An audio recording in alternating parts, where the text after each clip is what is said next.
সকলকে গাইডওয়ে তথা চ্যানেলে স্বাগত জানাই।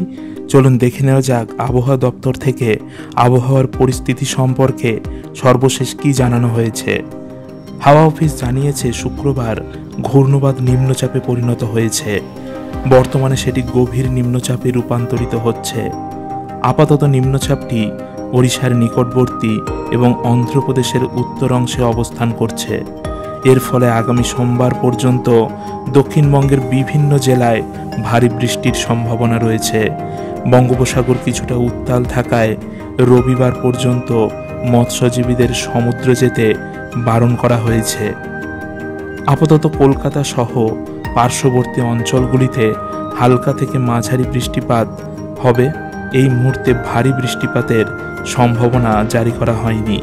তবে আজ শনিবার পশ্চিম মেদিনীপুর এবং ঝাড়গ্রাম জেলায় ভারী বৃষ্টিপাতের সতর্কতা জারি করা হয়েছে। এই দুই জেলায় আবহাওয়া দপ্তর হলুদ সতর্কতা জারি করেছে। আজ শনিবার দক্ষিণবঙ্গের পূর্ব ও পশ্চিম মেদিনীপুর, উত্তর 24 পরগনা, দক্ষিণ 24 পরগনা, হাওড়া, হুগলি, পুরুলিয়া এবং বাঁকুড়াতে হালকা থেকে মাঝারি বৃষ্টির সম্ভাবনা রয়েছে। কোথাও কোথাও ঝোড়ো হাওয়া বইতে পারে, তবে কোথাওই ভারী বৃষ্টি হবে না বলেই জানিয়েছে আবহাওয়া দপ্তর। শনিবার ভারী বৃষ্টির সম্ভাবনা জলপাইগুড়ি এবং আলিপুরদুয়ার জেলায়। বাকি জেলাগুলিতে বজ্রবিদ্যুৎ সহ হালকা বৃষ্টির পূর্বাভাস রয়েছে।